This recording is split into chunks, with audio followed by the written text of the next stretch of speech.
Hello everyone, welcome to Happy Learning. Here in this tutorial we are going to learn SQL.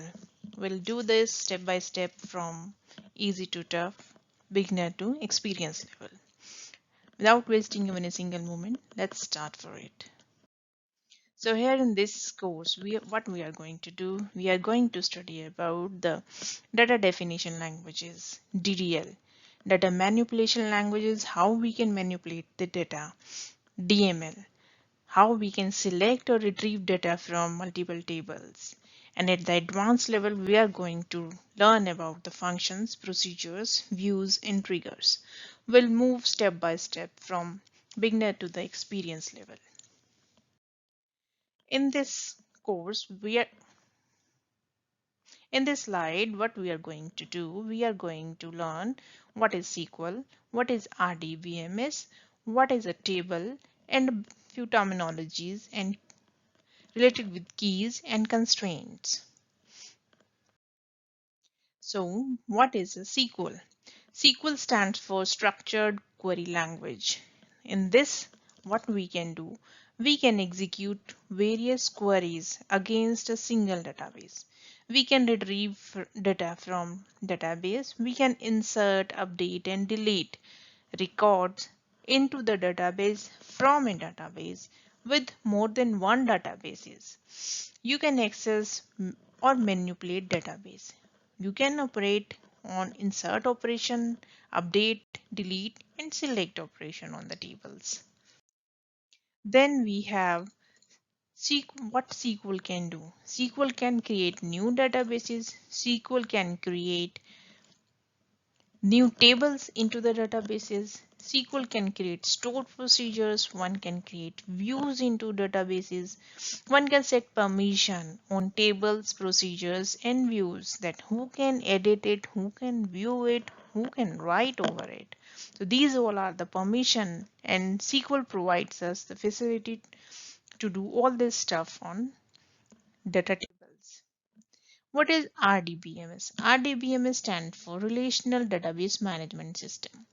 Data is represented in the terms of tuple, rows in RDBMS. It contains several tables and each table has its primary key. I'll explain what are the primary keys and what is a table. A table is a collection of related data entries and contains rows and columns to store data. All modern database management systems like SQL, MS SQL Server, IBM DB2, Oracle, MySQL, Microsoft Access, all these are RDBMS. You might have heard about names of a few of these. So these are the terminologies of RDBMS. Here you can see a structure of a table where I am having employee ID, column name, employee name, then what the designation or the post this employee is having and what the salary of this employee. And now if I talk about the data, employee ID, suppose it could be anything 1, 2, 3, 4 or even E2, E3, E4 depending upon the requirement. Then employee name, whatever the employee name is, designation or the post on which the person is working and what the salary they are getting. So here the few columns you can see these four, 1, 2, 3 and 4, these are called column, field or attributes. The primary key, a column which can uniquely identify a row, is called a primary key. So employee ID is the primary key. So we are going will discuss about the primary key in detail in our later slides. So each row contains data. So these horizontal different columns are called rows, record or tuples. We can say this is one first row, second row, third or fourth row. Total number of rows called the cardinality. Cardinality number of rows means 1, 2, 3, 4. The cardinality will be 4 and the degree number of columns will call the degree like 1, 2, 3, 4. The 4 will be the cardinality and 4 will be the degree of this table. So this was the example of a table which contains column, rows, primary key, and degree is called number of columns, count number of columns 4, and cardinality number of rows means 4. Let's move to another slide. What are different keys or constraint? We have different keys related with the table known as the primary key, candidate key, composite key, unique key, foreign key, alternate key, check constraint, default constraint, or super key. So these are constraint also. Constraint, check, primary constraint, foreign constraint, and these are keys also. Candidate key, composite key, unique key, alternate key. Let's discuss about all these one by one. What is primary key or constraint? Primary keys. These defines each row in a table. It identifies each and every row uniquely in the tables. One table can only contain one primary key. They must be unique and without null values. Like as I already shown in my last to last slide a table to you. What it shows employee ID, employee name, post, and salary. So employee ID can be considered as the primary key. With this one, each and every row can be uniquely identified. Primary key must contain unique value, means it should not be duplicate, like one number of ID should not be repeat, like one should not be more than one time, and cannot be null. Null means it should not be blank. If I create it in SQL, then how it is going to work? Create table, employee. This is the syntax of creating table in SQL. Create table, employee, employee ID, int not null primary key, employee name varchar. These are the length of 255 and not null constraint. Next is the candidate key. Candidate key, let's take an example first. This is the employee table. Here I'm having employee ID, employee name, employee address, passport number, license number, and SSN means social security number. So employee ID can be considered as the primary key. These are another column, but if you can notify passport number is a unique number, license number, this is also a unique number, social security number is also a unique number. So these are the candidate key. Candidate key is an attribute or a set of attributes that can uniquely identify a tuple. A tuple means a row. Except for a primary key, the remaining attributes are considered as candidate key. The candidate keys are as strong as a primary key, means these could also be the volunteer of becoming a primary key. Then what is a super key? If I talk about employee ID and employee name, these collectively can become a super keys. Passport number is unique one and SSN is also unique now. In the above table, employee ID and employee name. Name of two employees can be the same, but the employee ID cannot be same. Hence, its combination can also be a key. Super key would be employee ID if I'm going to create it. Employee ID and employee name. These two can make a super combination. So we can tell them a super key. Next, what is the foreign key? Foreign key, let's take example of employee, more than one table, employee and a department. Means suppose employee A is working in employee D department.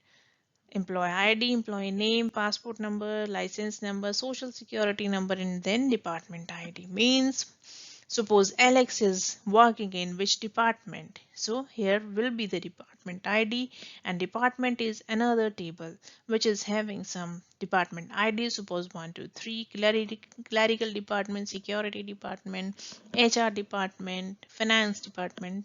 It would contain different values. So the ID of this primary key will become the candidate key, foreign key of this department ID. So this is called the foreign key or reference key. A foreign key is a field or a collection of fields in one table that refers to the primary key in another table. This is referring to primary key of another table. Another table is department table. The table with the foreign key is called the child table, and the table with the primary key is called the reference or the parent table. In this case, this is the parent table and this is the child table, which is having a reference of this. So it will be a child table and this will be the parent table. The table within the primary key is called the referenced or parent table.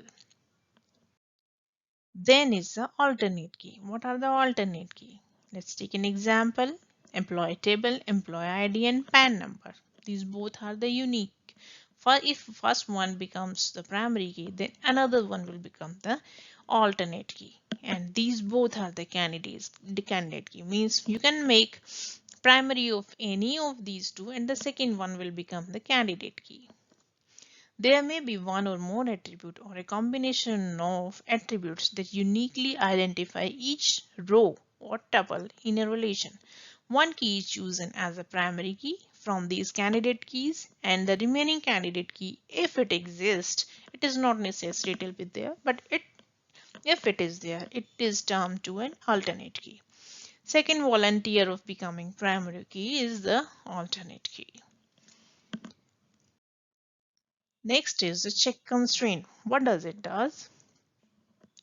If we create a table, suppose the table name person, ID, not null, last name, not null, first name, and age with the check.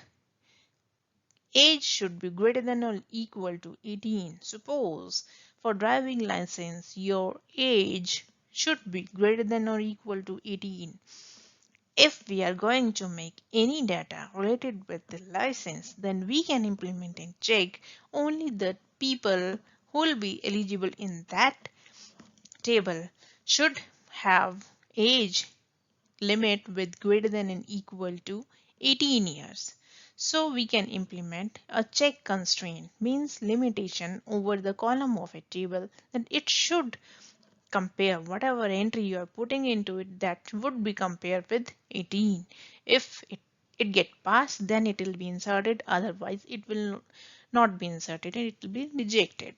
The check constraint is used to limit the value range that can be placed in a column.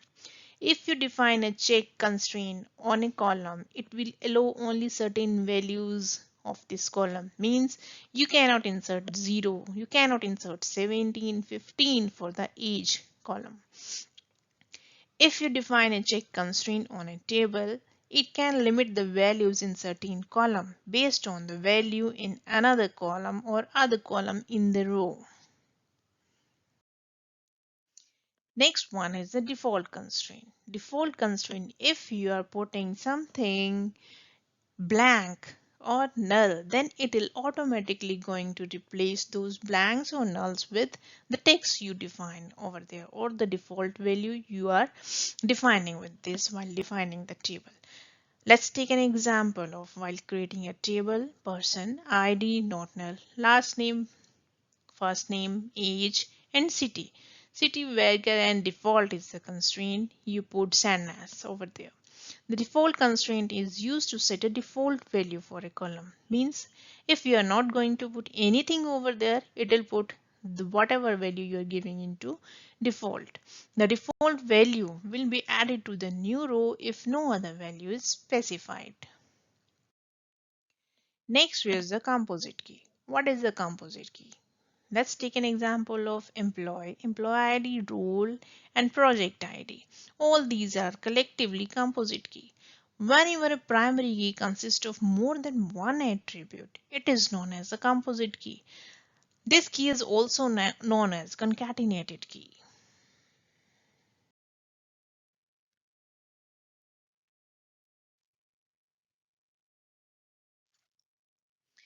Next, what are the advantages and disadvantages of RDBMS? Let's take a look over pros and cons of RDBMS. If I talk about the advantages, it improves data security. This is one of the main reason of using SQL is it makes data highly secure. Data is the most valuable things in this world right now in terms of technology, and it gives very high level of security with SQL. Easy data retrieval. While getting data from the table is quite easy. Minimum data inconsistency means it make the data consistent. If you are putting checks on table while creating a table, it makes sure that it must be followed. Improve decision making. Whenever your data is quite clear and clean, it always gives you help while taking decision.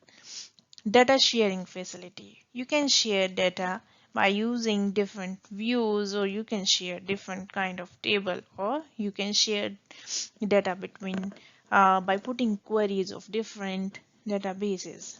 Improved data integration. Whenever you're talking about data integration, it always gives the improved solution. We can have the data backups. It depends upon how long you want to keep your data unbackup. But if you want to keep backup of your data, you can make a job at the back end. It will automatically take data backup twice a day, thrice a day, bi-monthly, bi-weekly, weekly, or depend upon your requirement and need. So data backup facility is also here. Here are the disadvantages. Of course, all these features will come with a cost, so that makes it complex and expensive.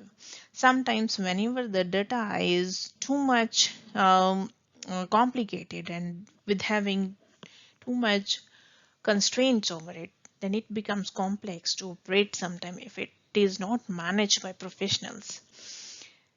And moreover, if the firm is not very big, then it is not for that purpose because of its cost. It is not beneficial for small firms which need less security, but it is, if I talk about vice versa of it, for big organization with high security, it is highly recommendable.